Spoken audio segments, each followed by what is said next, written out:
Assalamualaikum warahmatullahi wabarakatuh. Nama saya Maulia Wahyuningrum dari kelas 10 IPS 4 nomor absen 23.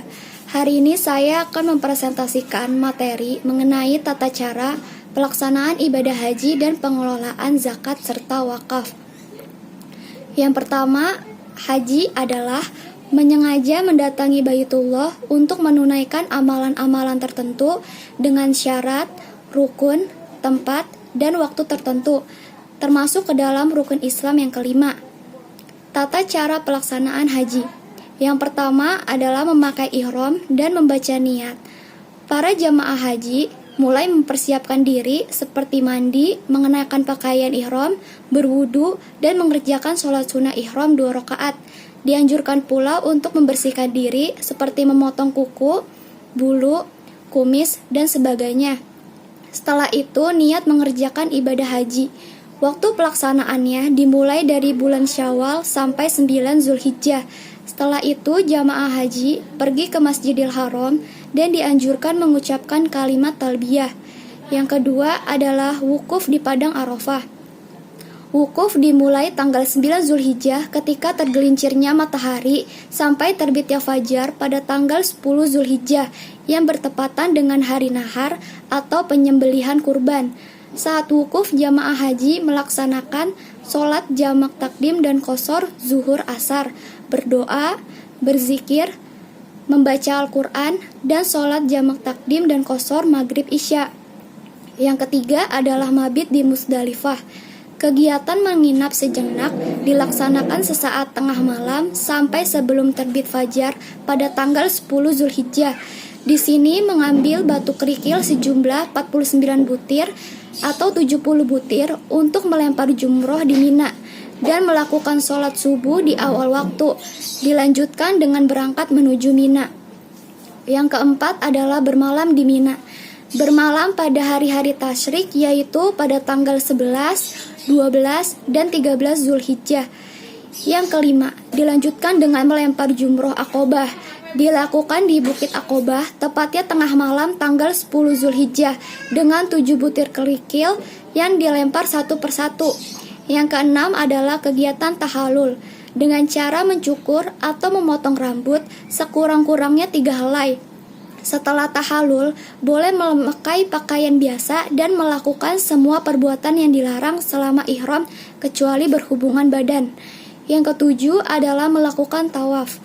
Diawali dengan berwudu, lalu memasuki Masjidil Haram dengan berdoa terlebih dahulu. Lalu mulai tawaf dimulai dari area Hajar Aswad. Ketentuan tawaf untuk jamaah pria yakni pada putaran 1-3 dianjurkan untuk berlari-lari kecil dan putaran 4-7 dianjurkan berjalan biasa. Sementara jamaah wanita tidak ada lari-lari kecil saat tawaf. Saat berada di antara rukun Yamani dan Hajar Aswad dianjurkan membaca doa saput jagat. Yang kedelapan dilanjutkan dengan sa'i. Dimulai dari Bukit Syafa ke Bukit Marwah. Perhitungan dari Syafa ke Marwah dihitung 1 kali, begitupun sebaliknya. Sa'i diawali dengan niat. Dari Syafa menuju lampu hijau dengan berjalan biasa. Lalu dari lampu hijau dianjurkan untuk berlari-lari kecil. Kegiatan ini untuk mengenang peristiwa Siti Hajar saat berlari-lari mencari air untuk Nabi Ismail alaihissalam. Lalu dilanjutkan dengan melontarkan jumroh secara berurutan. Dengan cara melempar 3 jumroh dimulai dari jumroh ula, jumroh wusta, dan jumroh Aqobah. Masing-masing dilempar sebanyak 7 kerikil. Dan yang terakhir adalah tawaf wada, merupakan tawaf perpisahan saat hendak meninggalkan Mekah kembali ke negara masing-masing setelah menyelesaikan serangkaian kegiatan haji, dilakukan dengan berjalan biasa. Lalu yang selanjutnya adalah zakat, merupakan sejumlah harta tertentu yang wajib dikeluarkan oleh umat muslim untuk diberikan kepada para mustahik zakat sebagai wujud syukur atas segala hal yang Allah Subhanahu wa taala berikan. Zakat dibagi menjadi 2, yaitu zakat fitrah, merupakan zakat diri yang diwajibkan atas diri setiap individu laki-laki dan perempuan muslim yang berkemampuan dengan syarat-syarat yang ditetapkan. Dan yang kedua zakat mal, merupakan zakat harta yang harus dikeluarkan oleh seseorang karena telah mencapai nisab dan batasnya. Proses zakat diawali dengan muzaki membayar zakat kepada amil zakat. Kemudian amil zakat mendata dan mengelola. Setelah itu, amil zakat membagikan kepada para mustahik sehingga dapat mensejahterakan orang lain.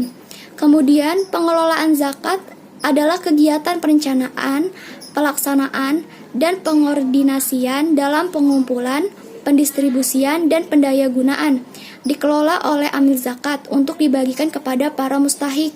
Organisasi pengelolaan zakat Indonesia yaitu Badan Amil Zakat yang dibentuk oleh pemerintah dan Lembaga Amil Zakat. Pengelolaan zakat diatur dalam Undang-Undang Nomor 38 Tahun 1999 yang dibuat dan diterapkan oleh Presiden Republik Indonesia ketiga, Profesor Haji Baharudin Yusuf Habibie, kemudian disempurnakan oleh Presiden RI ke-6, Jenderal Profesor Haji Susilo Bambang Yudhoyono dalam Undang-Undang Nomor 23 Tahun 2013 dan Peraturan Pemerintah Tahun 2014. Kemudian yang terakhir, wakaf merupakan kegiatan menyerahkan suatu benda yang kekal zatnya untuk diambil manfaatnya oleh masyarakat umum. Rukun wakaf diantaranya adalah wakif, merupakan individu atau kelompok yang mewakafkan. Yang kedua, mauquf, harta yang diwakafkan. Ketiga, mauquf alaih, penerima wakaf. Dan yang terakhir, sigat, yaitu dokumen ikrar terkait wakaf. Pengelolaan wakaf menurut Undang-Undang Nomor 41 Tahun 2004 menjelaskan, wakaf adalah perbuatan pihak yang mewakafkan harta bendanya selamanya atau dalam jangka waktu tertentu sesuai keperluan untuk urusan ibadah maupun kepentingan umum. Dan terdapat berbagai peraturan mengenai wakaf, diantaranya Peraturan Pemerintah Nomor 28 Tahun 1977,